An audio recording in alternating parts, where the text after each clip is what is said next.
The following is a recording of a live questions and answers session with Chris McCann that took place on Monday, April 7th, 2014. Hello and welcome in to EBible Fellowship Questions and Answers Time, where you can interact with us with your questions and comments related to the Bible, and we'll try to respond as well as possible by going to the Bible. And so, with our Bibles at the ready, it's now time to turn things over to our speaker, Chris McCann. Good evening, Chris.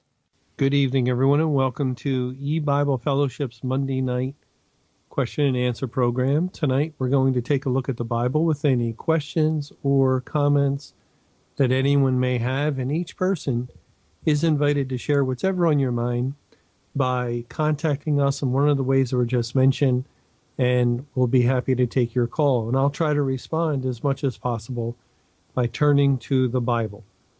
We have only a short time together this evening, so we're going to begin right away by going to the first person on the phones. Welcome to our Monday night question and answer program. Please go ahead with your call. Hello, Chris. Yes, well, as you know, you've been teaching Revelation 2:5. We've been corrected a lot of our understanding prior to May 21. Some of the things we had wrong. One of them was, and I can't remember where the verse is, but maybe you can. The basic point of the verse is that we were not supposed to appear before the Lord empty-handed with regard to the harvest. So we thought that the ingathering was taking place prior to May 21. Do you remember where that verse is? Let me see. It might be Exodus 34. I'm sorry, Exodus 23, verse 15. Thou shalt keep the feast of unleavened bread. Thou shalt eat unleavened bread 7 days, as I commanded thee, in the time appointed of the month Abib. For in it thou camest out from Egypt, and none shall appear before me empty. Okay. I guess my question is how do we understand that verse or that concept that we thought ingathering was taking place prior to May 21? Now that we know it's taking place now. Well, the last day of harvest, since it works out to be the 1600th day, then I think that all ties it together. You know, God saved the great multitude, and he saved them all before starting the harvest, as it says in Mark 4:29. Once the fruit is ready, you know, the precious fruit of the earth, the elect, immediately he putteth in the sickle. So the beginning point of Revelation 14 is Babylon is fallen, and God identifies Babylon with harvest, the time of her harvest, and Babylon falls at the end of the Great Tribulation, and immediately he puts in the sickle, and there is the judgment day for the unsaved and the time of testing for the true believers, and the believers are, in a sense, being gathered, and we're also the reapers. So this entire period is reaping the harvest, and then it's completed.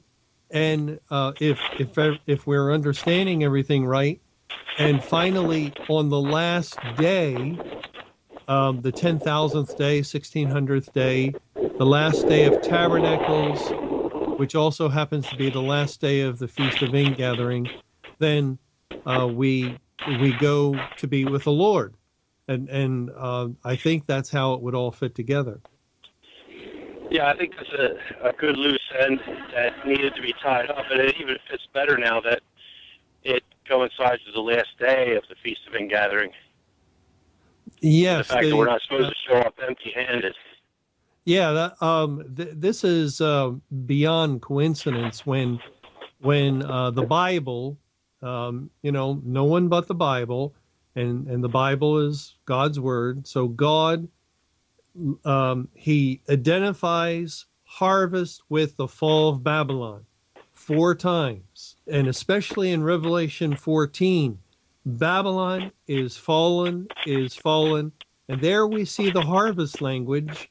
And then we can pinpoint the fall of Babylon, the fall of Satan's kingdom at the end of the Great Tribulation, and even the putting in of the sickle, where again and again, from verse 14 through 19, we read of the Lord Jesus putting in the sickle. And that relates to the end of God's salvation program. It's after all the elect have been saved that the sickle's put in. And then we find that number 1600 that, it doesn't fall on the 8th day of the 10th month of the Hebrew calendar, or it doesn't fall think of all the dates it could fall on. It falls on the last day of harvest. And that is beyond coincidence. Great, thank you. Thank you for calling and sharing. And if anyone else has a question or a comment, please give us a call or contact us in one of the ways we're just mentioned. We do have a question from Pal Talk from Echo 2011. Someone asked me, does God want us to spank our kids? How can I answer that in a biblical way? Well, God, it's been a while since I looked at these. My children are a little older. They're teenagers, but there are several verses in Proverbs where God speaks of utilizing the rod in order to raise children. And he says, if you withhold the rod, I'm sorry, I can't remember exactly where it is, but the idea is to withhold the rod is an extremely negative thing. Now, a rod does not always have to be a spanking. It can be a spanking. And one thing that's very important when disciplining and chastening our child, our little boy or little girl, is first of all that we understand it is chastisement in the sense that God speaks of chastening every son that he receiveth. Notice how God he always speaks of that and mentions that it is an act of love. It is because he loves us that he chastens us. And so if we're going to correct our child, if we're going to chasten them for doing some wrong, it must be done out of love. And that means we are not to be angry. We're not to, let me give you an example. It's been a tough day for mom, and she's home with maybe 3 or 4 little ones, and they're just wild. They're all wound up, and she's a little cranky, and just everything seems to be going wrong, and maybe some other things are going wrong in her life. And then finally, the middle boy does something that he does all the time that annoys mom, and he does it again, and she yells at him. She grabs him by the wrists and drags him over to the couch and angrily says, "You're going to get a spanking," and finds a rod or a belt or something and spanks him, and it's all out of anger. It's all out of frustration, and that is wrong. That is just as wrong of the mother as it was for the child to be disobedient and to do whatever wrong he did. And so the mother has not corrected him at all. She has, she has sinned. She has done a wrong now in the sight of her children. And that's what we have to watch out for. Now, on the other hand, if the mother, and this would take prayer. It would take God's grace. At the beginning of the day, a mother would have to pray, "Oh Lord, give me strength.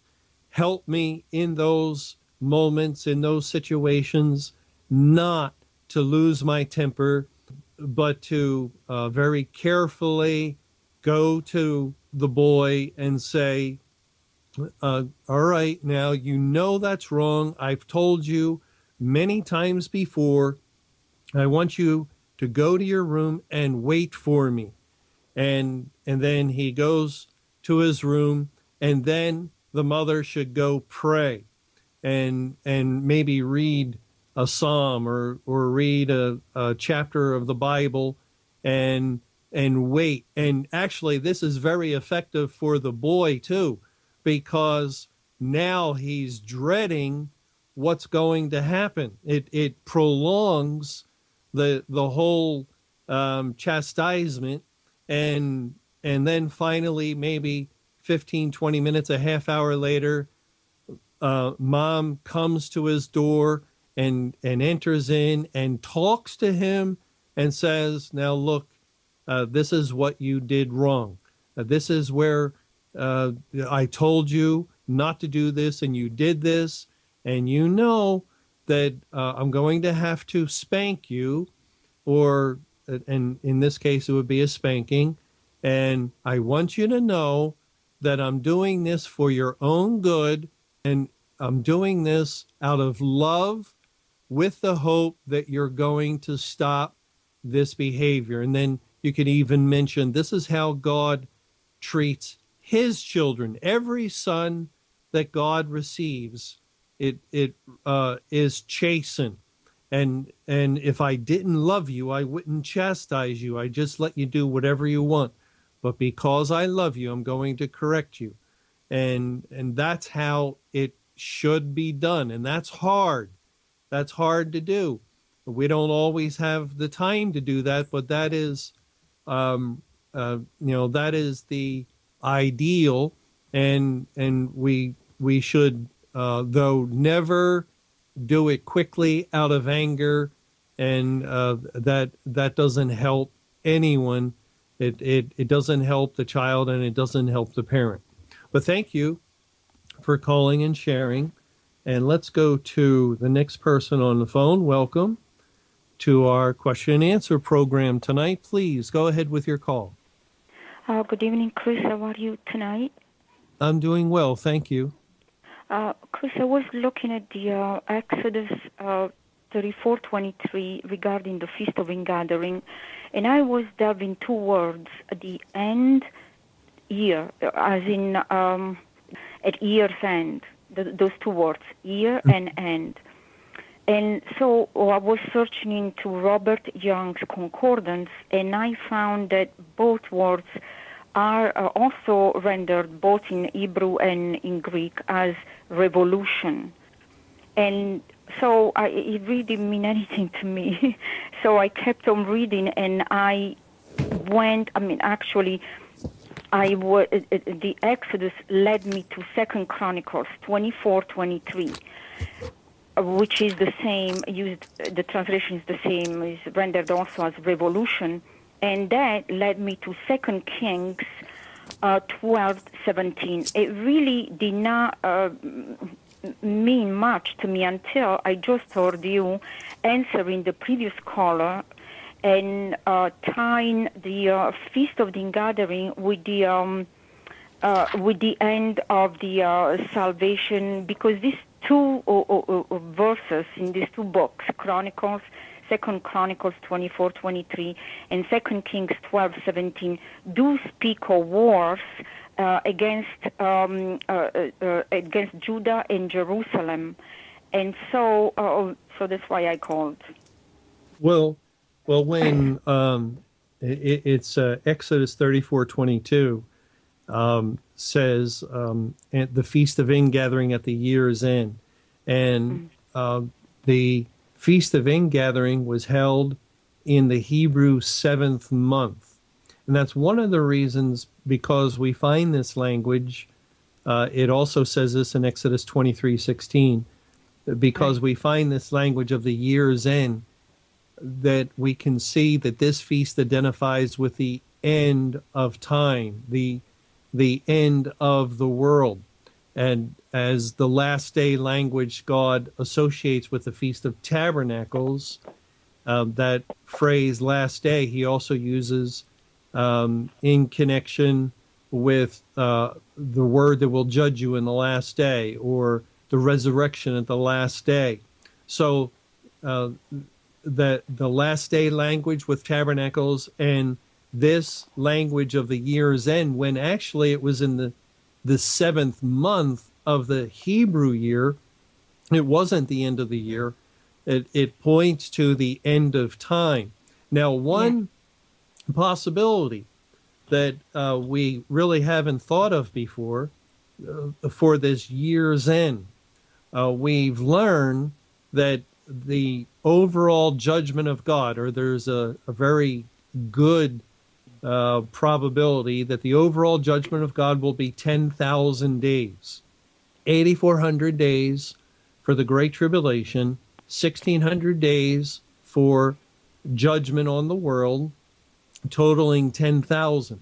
And we also have seen that just as that fits together perfectly, the 10,000 completes the judgment, and the number 10,000 itself points to completeness, that so too is there a figure or a type that God uses where he identifies the Great Tribulation with 7 months in 1 Samuel, when the Ark of God is taken by the Philistines into their land. It's there for 7 months, and that 7-month figure is a time that God uses to picture the entire Great Tribulation, just like 7 years in Joseph's day, the famine, 70 years with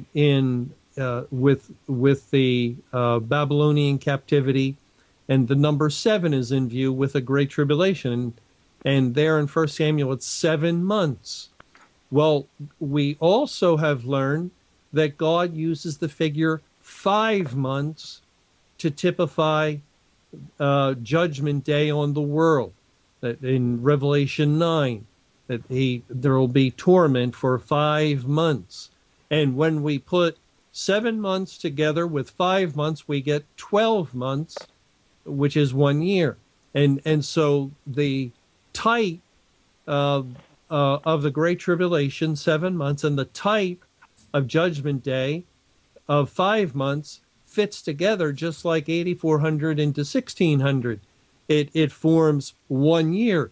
And so here, the Feast of Ingathering at the year's end could be a reference to the end of the year of vengeance. God refers to a year of vengeance. This is the year of judgment that begins at the house of God and then is completed on the world. And the last day of the Feast of Ingathering, October 7th, 2015, would be the year's end, the spiritual year of vengeance. Thank you, Chris. Good night. Thank you for calling and sharing. And let's go to the next caller. Welcome to our Monday night question and answer program. Please go ahead with your call. Hi, Chris. Could you read, please, Hebrews 10, verses 31 and 32? Hebrews 10 and verse 31 No, I'm says, sorry, 32 and 33. Okay. It is a fearful thing to fall into the hands of the living God, but call to remembrance the former days in which, after ye were illuminated, ye endured a great fight of afflictions, partly whilst ye were made a gazing stock, both by reproaches and afflictions, and partly whilst ye became companions of them that were so used.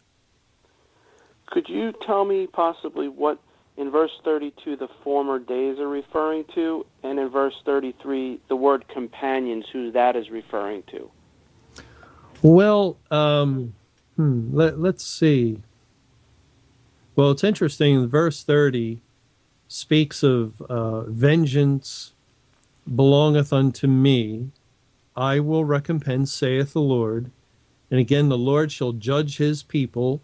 It is a fearful thing to fall into the hands of the living God. So that statement would refer to the judgment of God. And we know that God did judge his people. Historically, he judged Israel and Judah, and he also judged the churches. And then verse 32 says, but call to remembrance the former days in which after ye were illuminated, ye endured a great fight of afflictions.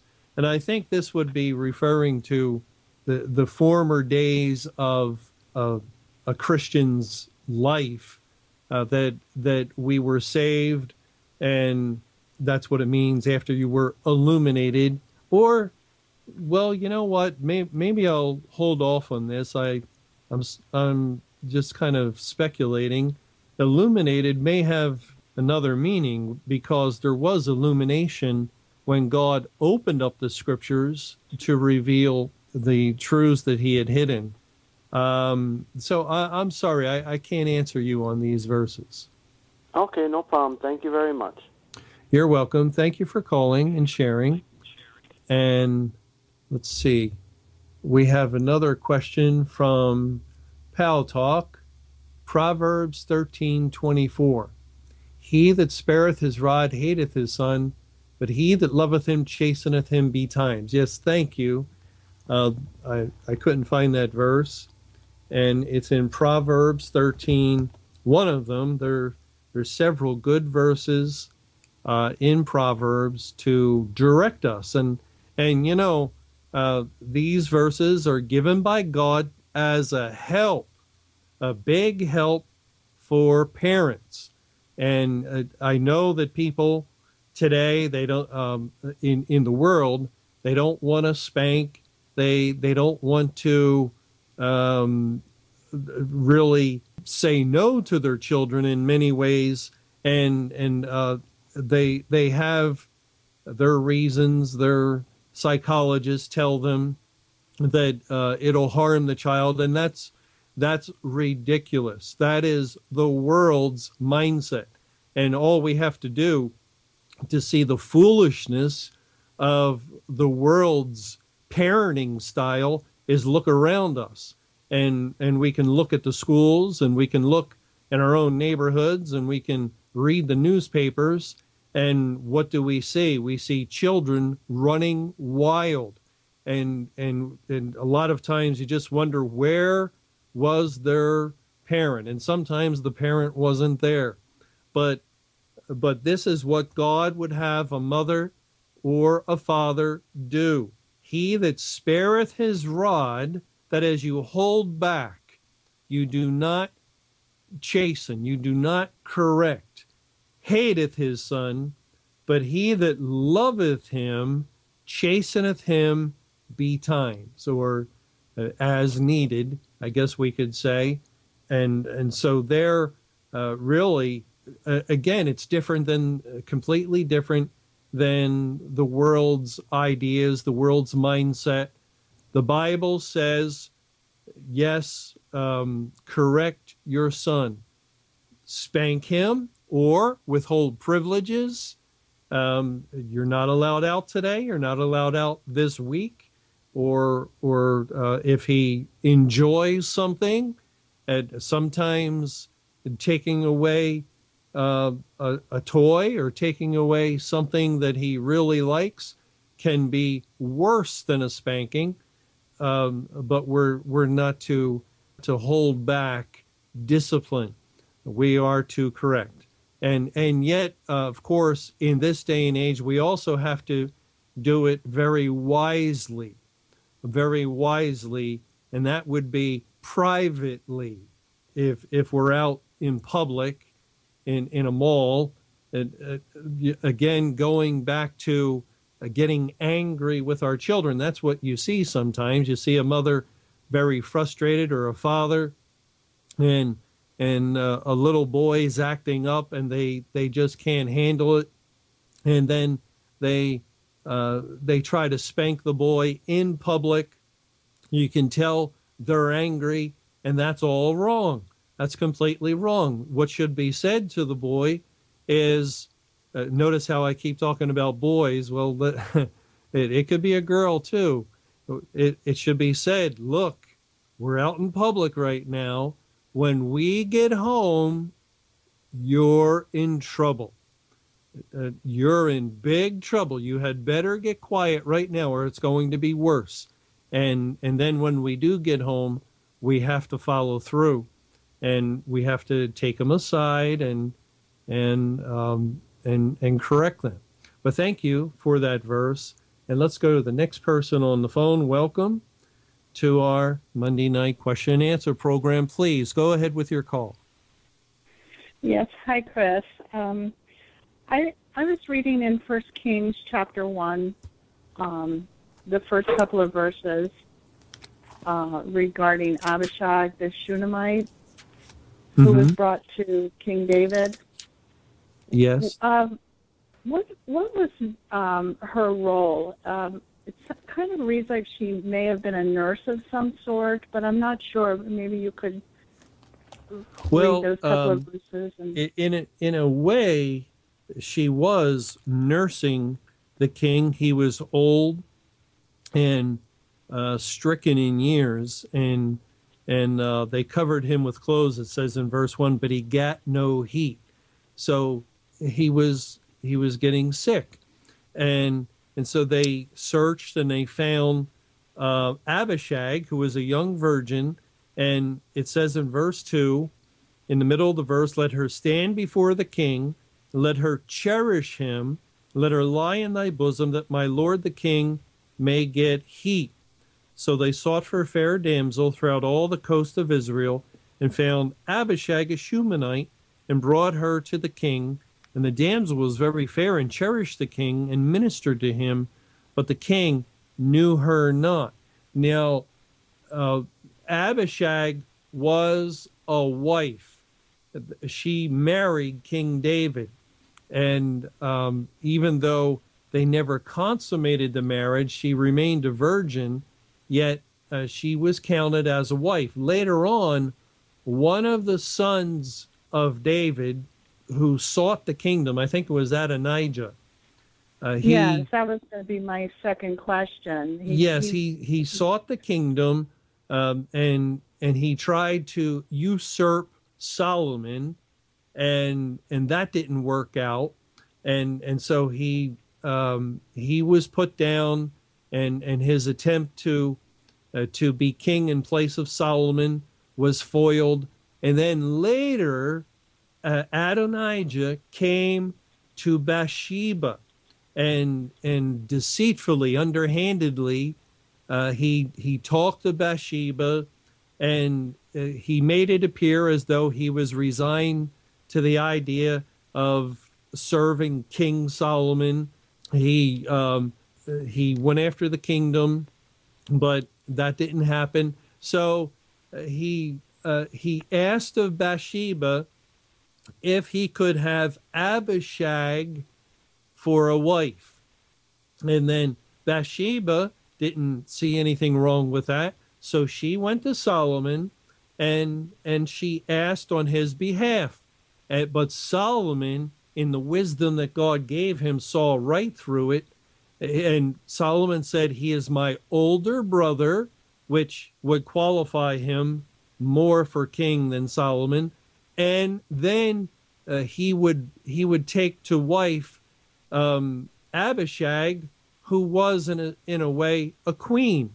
She was married to King David, and that would be another piece or another element where Adonijah could say, look, I'm more qualified to be king than Solomon. I'm older, and Abishag the Shunammite is my wife, and so Solomon saw right through it, and he put Adonijah to death immediately. And so Abishag would typify the true believers, because she is a virgin and she's married to King David. But why, they never consummated the marriage, I'm not sure about that. I didn't realize she was married to him. Is it somewhere else in that she married him, or do we get that from those verses? Well, that's why it was such a big deal with Solomon. If she was just a nursemaid or something, it wouldn't have mattered. Yeah, that explains it then, because I didn't realize that. And I was wondering what Bathsheba, what she was thinking to petition on his behalf. But now I understand. She did it innocently. Mm-hmm. Yes, she didn't catch on to Adonijah's plan. Okay. That explains it, why Solomon had him killed. Okay, thank you. Thank you very much. You're welcome. Thank you for calling. And we've come to the end of our time tonight. We don't have anyone else on the phone, so we'll just end our program here. I want to thank everyone for sharing your questions, your comments, and especially the Bible verses that we had an opportunity to read and consider. But at this time, we have come to the end of our program. Please join us again this coming Friday night for another audio question and answer program at the same time. And also Wednesday night, 9:30 p.m. Eastern Time on Facebook for an hour, 9:30 to 10:30 in the question and answer group on Facebook. But for now, I'll say good night, and may the Lord's perfect will be done. And thanks for joining us again for EBible Fellowship's Questions and Answers Time with your speaker, Chris McCann. You can join us for these questions and answers sessions Sunday afternoon following Sunday studies and Monday and Friday evenings following the Monday and Friday evening studies. Until next time, may the Lord's perfect will be done.